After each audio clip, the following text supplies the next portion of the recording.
नमस्कार मेरे प्यारे भाइयों एवं बहनों, मैं आपका भाई कविराज गोविंद वाजपेयी। आज पंडित चंद्रशेखर आज़ाद तिवारी जी के जन्मदिन पर मैंने आप लोगों के लिए पंडित जी का कुछ व्यक्तित्व बताने के लिए आप लोगों के लिए जो लाइनें लिखी हैं उन्हें सुनिएगा।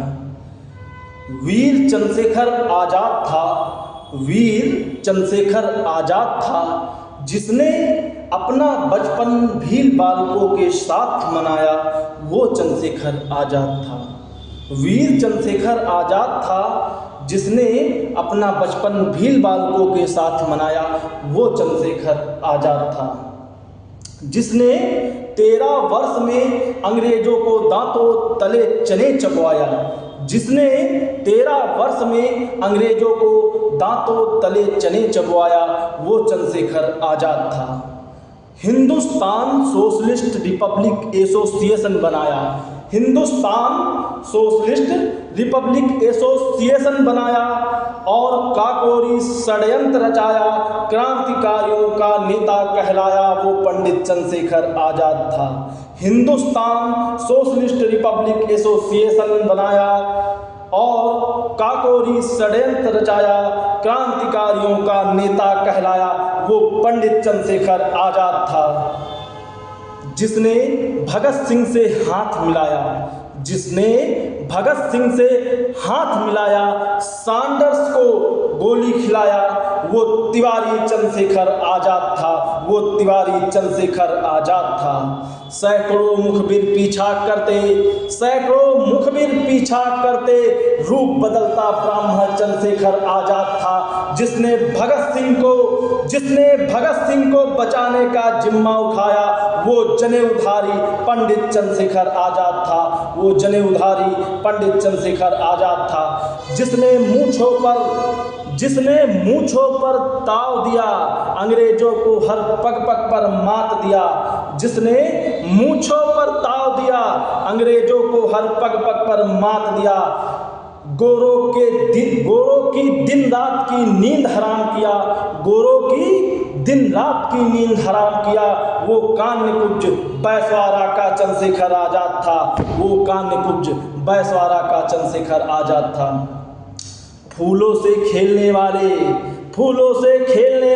कांटों पे चलना क्या जाने, फूलों से खेलने वाले कांटों पे चलना क्या जाने, कोट में फूल रखने वाले चंद्रशेखर को क्या पहचाने।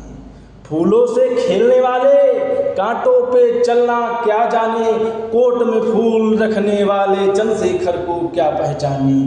अंतिम क्षण पर प्रयागराज में खड़ा, अंतिम क्षण पर प्रयागराज में खड़ा, गोरों से अंतिम गोली तक लड़ा, अंतिम क्षण पर प्रयागराज में खड़ा, गोरों से अंतिम क्षण तक लड़ा, गोरों के झुंड से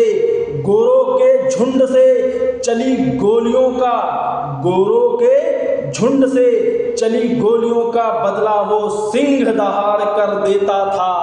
अंतिम गोली पर खुद की आहुति देकर, अंतिम गोली पर खुद की आहुति देकर भारत माँ की आज़ादी को प्रबल कर देता था।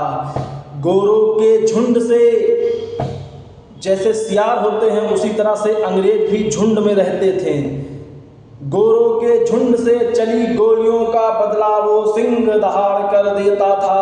अंतिम गोली पर खुद की आहुति देकर भारत माँ की आज़ादी को प्रबल कर देता था। वो पंडित चंद्रशेखर आज़ाद था, वो जनेऊधारी चंद्रशेखर आज़ाद था, वो तिवारी अमर शहीद चंद्रशेखर आज़ाद था, वो तिवारी अमर शहीद चंद्रशेखर आज़ाद था। धन्यवाद दोस्तों। जिस ज़माने में लोग अंग्रेज़ों की गाड़ियों में घूमा करते थे, उस ज़माने में हमारे ब्राह्मण क्रांतिकारी तिवारी जी, पंडित जी ने अपने प्राणों की आहुति देकर भारत माँ के लिए आज़ादी को और प्रबल किया। हम लोग उनके इस कर्तव्य को कभी भी भुला नहीं सकते हैं। जिस ज़माने में लोग अंग्रेज़ों की चाटुकारिता करते थे, अंग्रेज़ों के दिए हुए कोई श्रम मंत्री, कोई कानून मंत्री, इस तरह के पद पाने के लिए लोग लालायित रहते थे और अंग्रेज़ों की चाटुकारिता करते थे, लेकिन पंडित जी ने कभी और अंग्रेज़ों की चाटुकारिता नहीं की। हमेशा अंग्रेज़ों के खिलाफ खड़े रहें और जीवन भर वो अंतिम गोली तक लड़े। धन्यवाद दोस्तों। उन्होंने कहा था, पंडित जी का एक वाक्य मुझे याद आ गया कि हम आज़ाद हैं, आज़ाद ही रहेंगे। हम आज़ाद हैं, आज़ाद ही रहेंगे। तो वो हमेशा गोरों के कभी पकड़ में नहीं आए। जीवन भर उन्होंने, जब से 13 वर्ष में उन्हें एक बार पकड़ा गया था, उन्होंने प्रण किया था कि मैं जीवन में कभी अंग्रेज़ों के हाथ नहीं पकड़ा जाऊंगा। धन्यवाद दोस्तों। अगर आपको ये लाइनें अच्छी लगें तो शेयर करिएगा। जय हिंद, वंदे मातरम, जय श्री राम, भारत माता की जय, हर हर महादेव।